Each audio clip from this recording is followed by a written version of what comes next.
Buenos días a todos, muchísimas gracias por venir, gracias Enrique por las presentaciones y extrañamente empezamos 10 minutos antes en un seminario, cosa que es rarísima.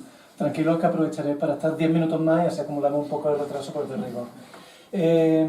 Yo voy a hablar de, como ha dicho Enrique, de aspectos eclesiásticos, pero ciñéndonos a la temática del encuentro, de los aspectos jurisdiccionales, ¿de acuerdo? Que era una de las cuestiones que nos interesaban, jurisdicciones, estructuras jurisdiccionales, etc.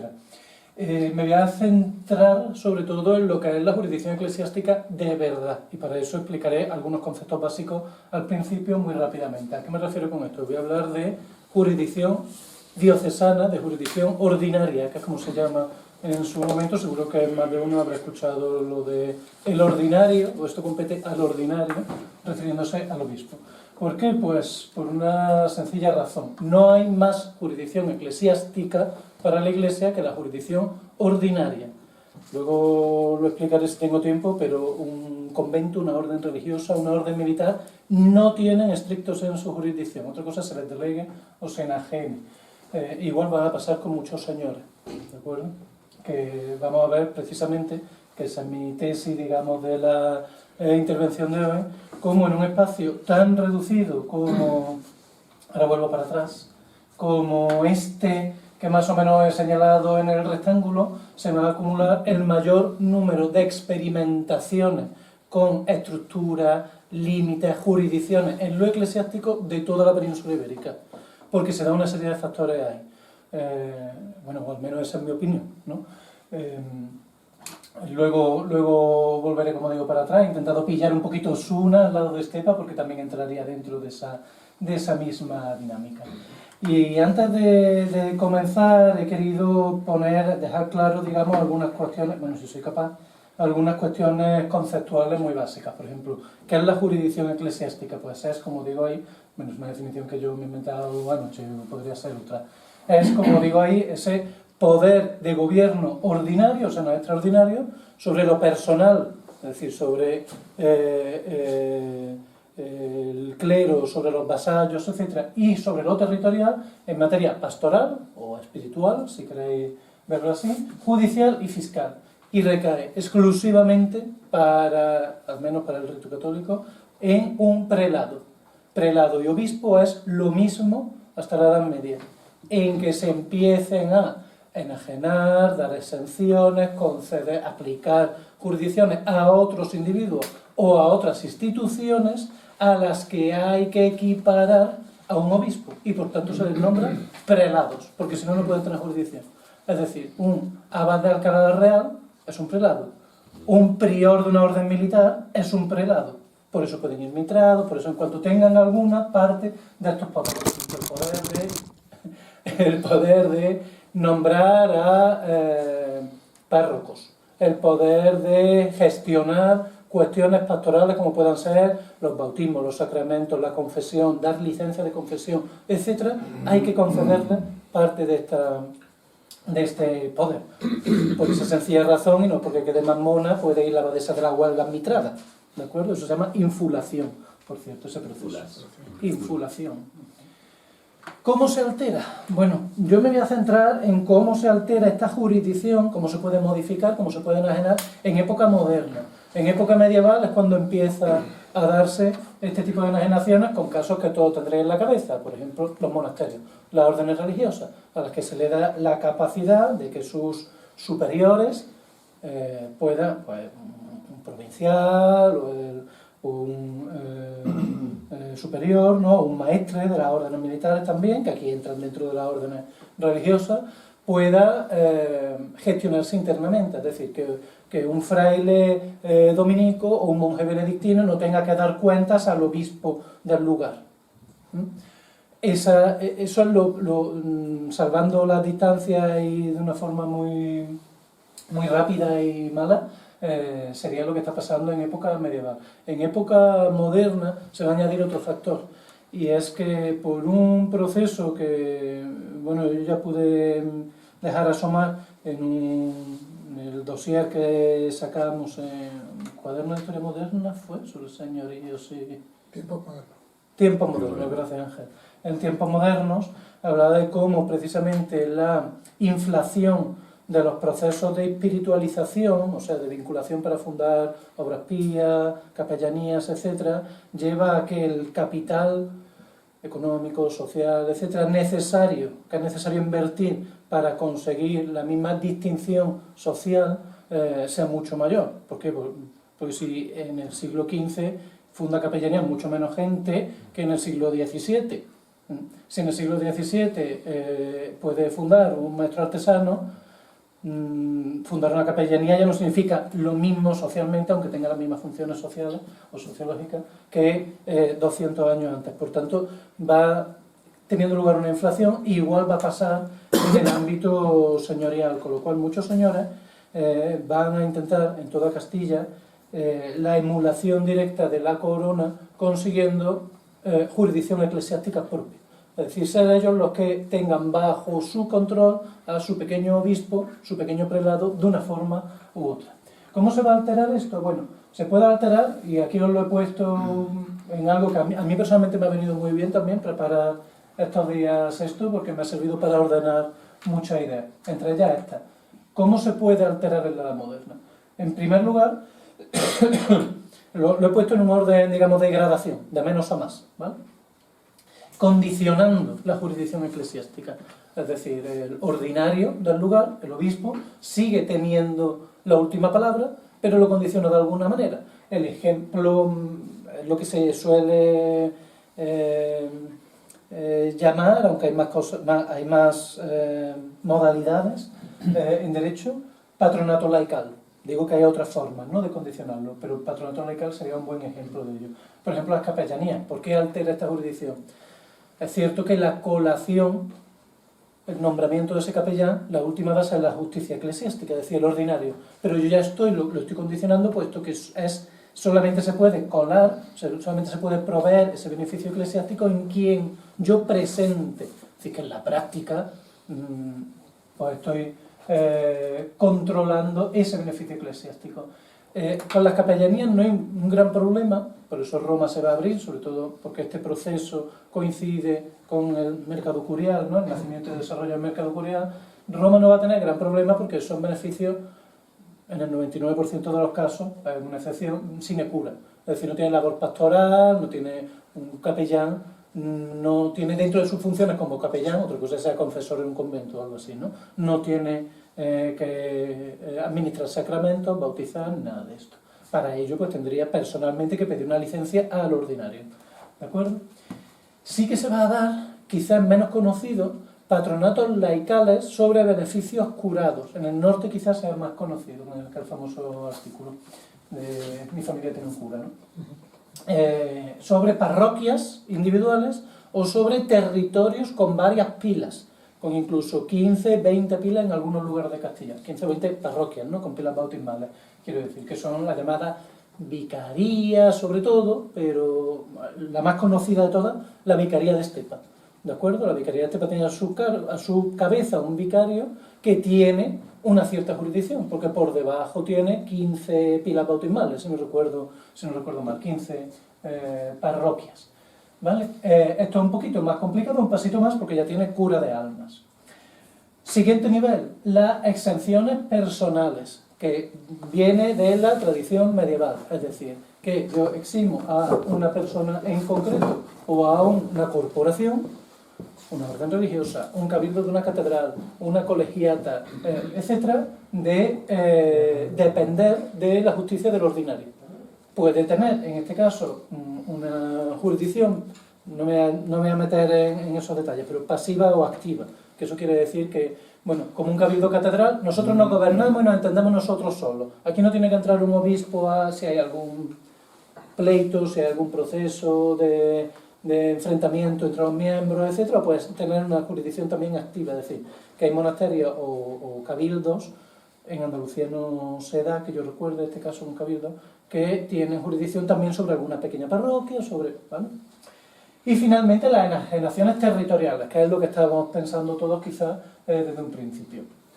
Es decir, que lo que hago es quitar un trozo de un territorio con sus vasallos, con sus fieles, con las parroquias que tenga, y lo entrego a una persona, la jurisdicción, es decir, esa persona tiene que tener el título de prelado con el nombre que sea, abad, vicario, prior, etcétera, tiene que tener el título de prelado, y esas enajenaciones son dificilísimas de conseguir. ¿Por qué? Pues porque normalmente, para empezar, y con esto ya termino esta parte más teórica, la Iglesia va a exigir que se trate de territorios ex novo, o sea, que bueno, no estamos creando un problema de arrebatarle un pedazo de diócesis a un obispo, lo cual trae innumerables y larguísimos pleitos siempre, pero eso no siempre es así. Hay casos en que sí que se está quitando un trozo de territorio, por ejemplo, es el caso de Olivares, es el caso de Osuna, son otros casos, ¿vale? Justificando esta condición de ex novo porque, bueno, es que estaba despoblado, es que yo en realidad cuando llegué aquí como señor tal y cual fui el que poblé esto, pagué el caso de Osuna, por ejemplo, es una falsedad, por eso se intenta por parte de la corona revertir la colegiata y que vuelva a patronato regio en un principio, porque se dice, no, allí ya había una parroquia fundada previamente, antes de que los condes de Ureña consiguieran esta enajenación, sacar esto del territorio, pero en teoría tiene que ser territorio ex novo. Por tanto, es mucho más fácil hacerlo en un territorio de frontera, en un territorio ganado donde antes o no había diócesis, o había una diócesis histórica pero que no existía desde el siglo a lo mejor VIII, por ejemplo, ¿vale? Es la justificación que se da por parte de la propia corona con las primeras enajenaciones, que solamente las consigue la corona. Por ejemplo, Alcalá Real en el 14, me parece que se funda, algo así, porque se dice, bueno, es que aquí no había diócesis. Con eso, esto ni era diócesis de Jaén, ni era diócesis de Córdoba, bueno, y se justifica con eso. Es lo mismo que van a emplear los Fernández de Córdoba, sobre todo. Esa jurisdicción se puede dar también en dos grados, la llamada cumulativa, disculpad por tantos palabras, es un buen ejemplo Osuna. ¿Qué significa esto? Que es, tú eres casi como un obispo, pero estás por debajo del obispo o arzobispo, mejor dicho, del metropolitano del lugar, en este caso el arzobispo de Sevilla, que puede visitar el lugar, ¿vale? Aunque tú nombras a los párrocos, cobras los diezmos, etcétera, etcétera, haces todo lo propio de un prelado. O la jurisdicción omnímoda, que en lo que estricto sensu se conoce como nullius diocesis, es decir, eso es una diócesis tal cual y no depende de nadie nada más que directamente de Roma, ¿vale? Aunque para la mera ceremonia el arzobispo más cercano es el que da una bendición, digamos, para que no sea al abad, mitrado o a quien sea. Bien. Vamos a examinar directamente, después de esta parte más teórica, el territorio que está pasando allí. Me he querido traer este mapa que yo creo que muchos conocéis, del atlas histórico que publicó la Junta de Andalucía hace ya años, porque aunque en términos generales está bien, incluso recogiendo alguna cuestión rara, ¿no? Como por ejemplo el territorio de Antequera o Archidona, ¿no? Que pertenecen a la diócesis de Málaga, aunque sean reino de Sevilla, es decir, muchos efectos están bajo patronato regio. Pero simplifica, por motivos lógicos, en gran medida lo que está ocurriendo en esta zona de aquí no se me va a señalar, en esta zona de aquí, ¿vale? En este pedacito tan estrecho de territorio nos vamos a encontrar con una situación muchísimo más compleja de lo que aparece ahí. Lo he querido dibujar, disculpad porque ha salido pues muy cutre, pero con el paint como me ha podido quedar, para que lo tengamos un poquito más claro. He querido señalar en un mapa de la diócesis de Córdoba los casos de excepcionalidad jurisdiccional que se dan en época moderna. Es decir, aquí no están recogidos los casos de excepcionalidad jurisdiccional, que serían dos solamente, y que yo no calificaría de excepcionalidad que venga de época medieval, que son, como sabéis, pues las dos enclaves que hay de órdenes militares aquí. Uno es este, ¿no? Y otro por aquí. ¿Vale? Pero eso no sería una excepcionalidad en mi opinión, sería un enclave simplemente, que es simplemente un territorio dependiente de otra diócesis, entre comillas, que en este caso es el priorato de la orden militar, metido en otro territorio, como hay en todos los obispados. En estos casos estamos hablando de sacar o intentar sacar el territorio en alguno de esos grados que hemos estado viendo. Como podéis ver, todos se acumulan en la zona de la frontera y tiene una justificación. Yo me voy a centrar en estos 1, 2, 3, 4, 5 casos. No me voy a centrar en la abadía de Alcalá, que aquí sale tachado, ni en el caso de Benamejí, por una sencilla razón. Técnicamente no serían diócesis de Córdoba, ¿de acuerdo? Como sabéis, el caso de la abadía de Alcalá saca, por así decirlo, de la jurisdicción eclesiástica cordobesa a Carcabué y a Priego, pero eso simplemente porque es como parte de otra diócesis. La división jurisdiccional eclesiástica no coincide siempre con la civil o administrativa, como queráis llamarla, ¿no? Y el otro caso es Benamejí, porque como sabéis dependía también de otra jurisdicción hasta el siglo XVI, que era estepa y por tanto orden militar, hasta que se tenga lugar las ventas de Abadengo en el XVI y por tanto se cree la vicaría de estepa, con la cual los centurión consiguen pues uno de estos casos que hemos estado viendo antes, ¿no? Una jurisdicción sobre un territorio del que dependen parroquias enteras, ¿vale? Que también aquí señalado. Y Benamejí, ¿qué es lo que sucede? Bueno, pues en teoría los Bernoulli van a intentar conseguir algo parecido a lo que han conseguido los Centurión, los Marqueses de Estepa, pero en la práctica va a ser una serie de pleitos larguísimos que, bueno, ya fueron estudiados por tu alumno y en un fantástico TFM fue o TFG. TFG primero y después TFM. Y luego TFM, ¿no? De la Torre. Rivas de la Torre. Y bueno, pues tampoco podemos, por eso he puesto dos líneas negras, digamos, porque lo tendríamos que sacar de esa jurisdicción ordinaria de Córdoba. Me voy a centrar en lo que va a ir pasando en el resto de territorios, sobre todo en los dos casos que sientan los precedentes para que luego tanto los marqueses de Comares como los marqueses de Priego intenten imitar y hacer algo parecido.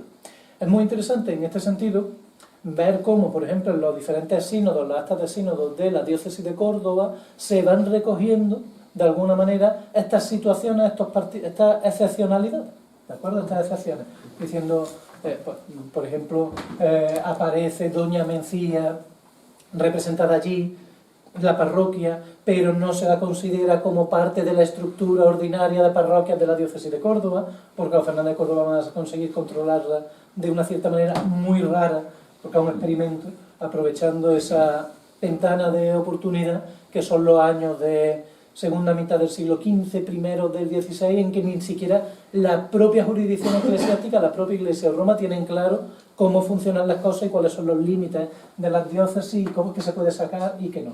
Y luego iremos viendo otros casos. Como decía, el precedente en todo el territorio, en mi opinión, no es tanto la abadía de Rute, que es la más conocida, cuanto la parroquia de Doña Mencía.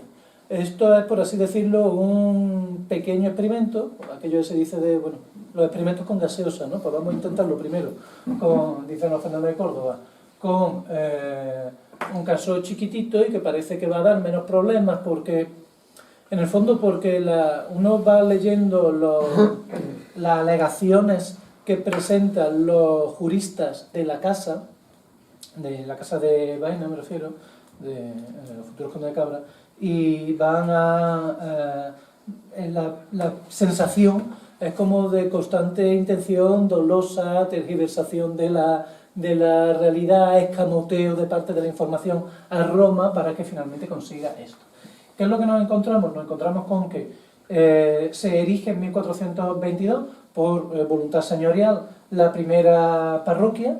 Precisamente, como está pasando en otros casos de la frontera, se va a conceder por Roma el patronato de ese cargo parroquial al señor, o sea, la capacidad simplemente de presentar a un candidato, nada más.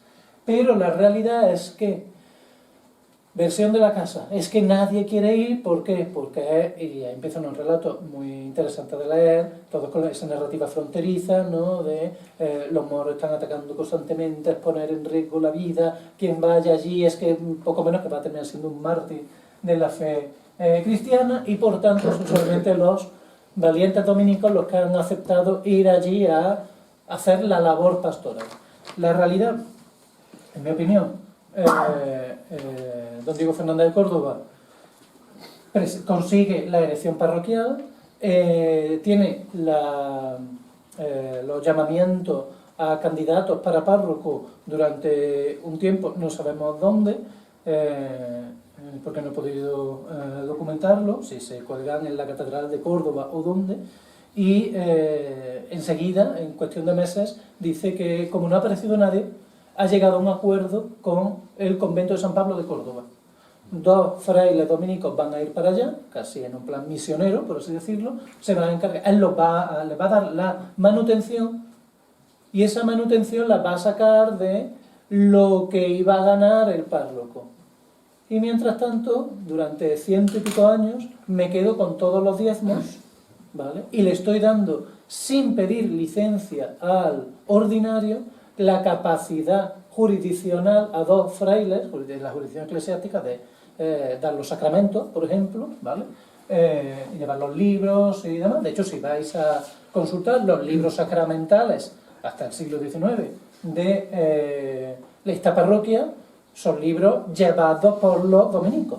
Es decir, los que bautizan, los que casan, son siempre los mismos frailes dominicos. Y en las visitas que va a conseguir el ordinario hacer, solamente se permite entrar al sagrario, a la capilla donde se da misa para el público, no al resto. Solamente se dice, bueno, puede usted ver al visitador estos libros, pero no estos otros, porque esta parte hay información del convento, etc. ¿De acuerdo? Es decir, es una usurpación de la autoridad. Un caso interesante para la época tan temprana en que estamos. De hecho, hasta el año 87, ellos por medio, no se sabe muy bien la fecha, se cree que en torno al 66, de esto hay un estudio bastante interesante de Antonio Cantero, que ha sido alumno nuestro además.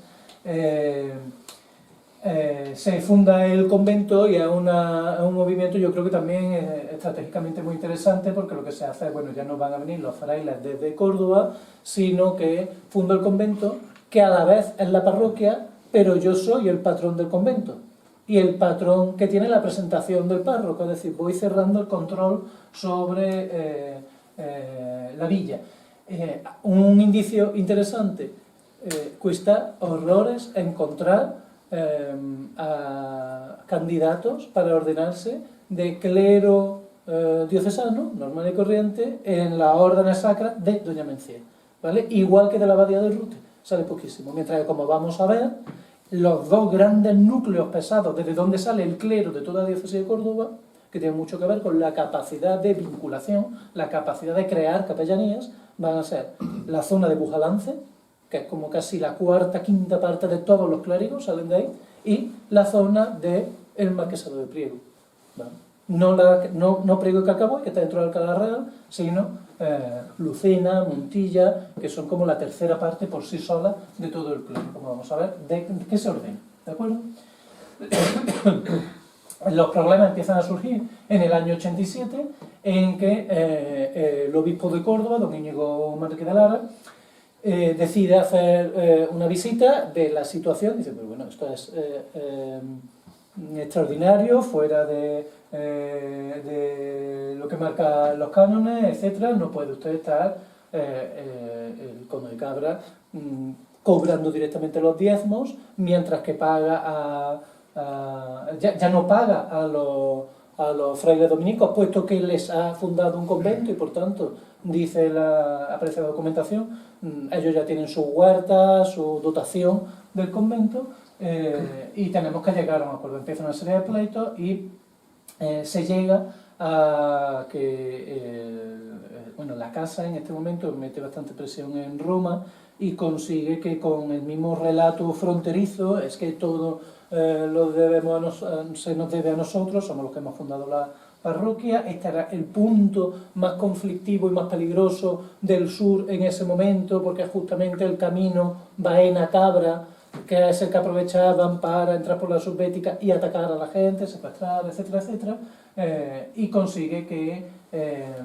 sin reconocerse oficialmente, a partir de ese momento y hasta el siglo XIX, es decir, en teoría, el sistema de diezmo, el sistema beneficial, pastoral, etcétera, de Doña Mencía sigue perteneciendo a la jurisdicción ordinaria, pero en la práctica queda aplicado al convento bajo patrocinio, bajo patronato señorial.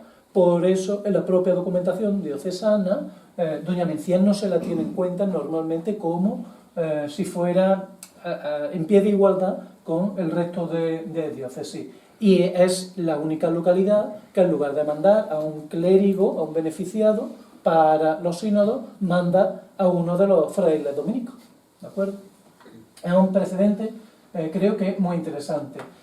Y precisamente cuando terminan de aclararse las cosas con Doña Mencía, visto ya lo que se ha conseguido, es cuando se decide, bueno, pues vamos ahora ya a por el proyecto gordo, a por el proyecto interesante de verdad, que es, no quiero enajenar una pequeña parroquia, conseguir, digamos, de facto, aunque no de jure, el control de una pequeña parroquia, sino de verdad desgajar de la diócesis, crear una diócesis exenta, nullius diócesis, todo el condado de Cabra, que además, bueno, tiene esa particularidad frente, por ejemplo, a Aguilar, ¿no? que es bastante más compacto territorialmente, ¿vale?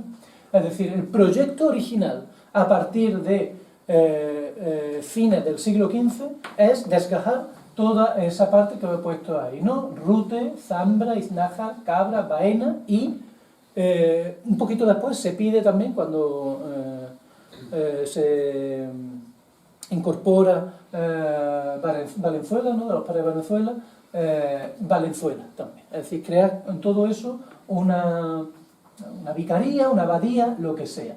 Se va a conseguir en un momento muy interesante porque está Alejandro VI, el Papa Borgia, que no tiene mucho problema en las bulas en ir concediendo ciertos títulos que sientan un precedente, porque aunque no tengan carga ninguna real, es mero título, mera titulación, el hecho de que ya aparezcan las primeras bulas, por ejemplo la de 1497, en que se nombra al pequeñito, que tiene, me parece, 6 o 7 años de edad en este momento, don Juan Fernández de Córdoba, ¿vale? El primer abad de Rute, ya se nombra como abad de Rute.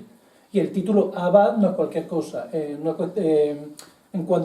que respecta a jurisdicción eclesiástica, como las primeras enajenaciones que se habían dado de jurisdicciones eclesiásticas siempre se habían dado a órdenes religiosas, o sea, mendicantes, conventuales, monásticas o militares, y se daba el título de abad a la cabeza de esos monasterios que tenían, en los que recaía la jurisdicción, por equiparación se va a dar el título de abad, aunque sea secular, a estas personas. Es decir, que ser abad no es cualquier cosa, aunque la bula de momento no tenga ninguna potestad. Voy a ir un poquito más deprisa. Este proyecto es muy interesante y lo que van a lograr conseguir finalmente es la exención, digamos, en lo beneficial solamente, a partir de la segunda mitad del siglo XVI. Es decir, se va a lograr que la diócesis de Córdoba, sin ceder ese territorio, sí que reconozca la particularidad de la abadía de Rute, solamente para Rute y para Zambra, en tanto en cuanto que se les da la capacidad para gestionar los diezmos, en el aspecto fiscal, también en el aspecto pastoral, porque se les permite a los abades de Rute nombrar lo que se llama vicarios, que en el fondo son rectores parroquiales, curas párrocos, ¿vale? Sacristanes y otros cargos también. ¿Con qué van a estar ellos jugando constantemente? Esto sería muy largo de estar describiendo el proceso, pues con la circunstancia de que, bueno, como he puesto aquí, no sabe ni está conocido ni determinado de qué diócesis son.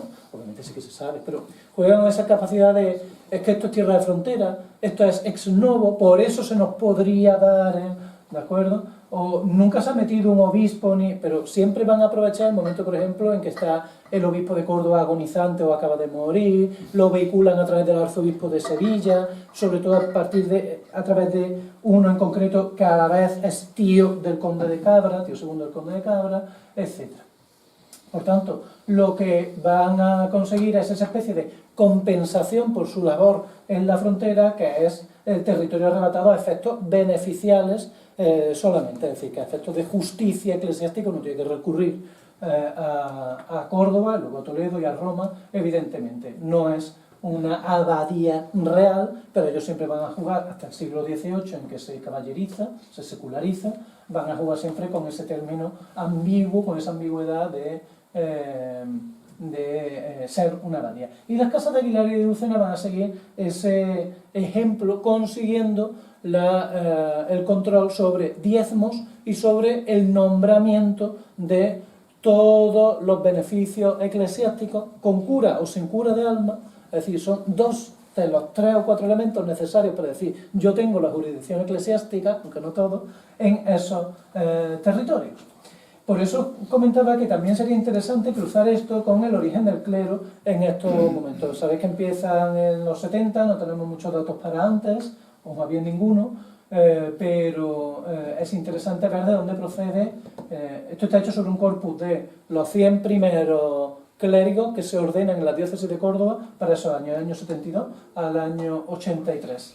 Y como veis, es que creo que hablo de memoria. Hinojosa tiene, entre Hinojosa y Pozo Blanco, tienen como entre un 5 un 7% de los clérigos, hay uno de Pedroche y ya está.